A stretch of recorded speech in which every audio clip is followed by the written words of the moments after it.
بسم اللہ الرحمن الرحیم۔ السلام علیکم۔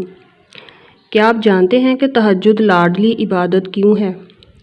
کیونکہ فرض نمازوں میں اللہ آپ کو پکارتا ہے، اپنے پاس بلاتا ہے، پھر آپ اس کی جانب جاتے ہو، لیکن تہجد میں تمہارے دل کی تڑپ تمہیں اس تک جانے پر مجبور کر دیتی ہے۔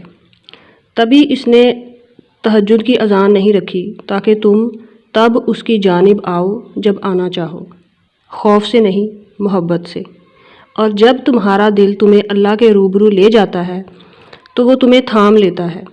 ہزاروں سوئے ہوئے لوگوں میں جب اس کا ایک بندہ تکلیف کے مارے جاگ رہا ہو تو وہ کیسے اس ایک بندے کو تڑپتا ہوا چھوڑ سکتا ہے جو اپنی نیند قربان کر کے اس رب کعبہ سے کچھ طلب کرنے آئے؟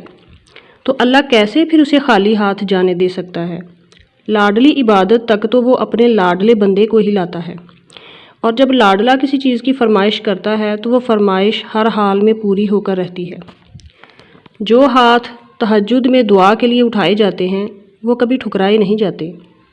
جو حرف وقت تہجد منہ سے ادا ہو جائیں وہ رد نہیں کیے جاتے۔ جو وقت تہجد مانگ لیا جائے وہ مانگ کبھی ادھوری نہیں رہتی۔ جو سکون تمہیں کہیں نہیں ملا اسے ایک دفعہ تہجد میں ڈھونڈ کر تو دیکھو۔ جو تمہیں اب تک نہیں ملا اسے تہجد میں مانگ کر تو دیکھو۔ تھوڑے رابطے سے بات نہیں بنتی تو رابطہ بڑھا کر دیکھو۔ اللہ سے مانگو اور بار بار مانگو، تب تک مانگتے رہو جب تک وہ اس چیز کو تمہاری جولی میں نہیں رکھ دیتا یا تمہارا دل بدل نہیں دیتا۔ تم اسے امید لگائے رکھو، وہ اس امید کو کبھی ٹوٹنے نہیں دے گا۔ تہجد کے سجدوں میں بہایا گیا ایک آنسو ساری زندگی بدل دیتا ہے۔ سچے دل سے مانگی گئی بس ایک دعا نصیب پلٹ دیتی ہے۔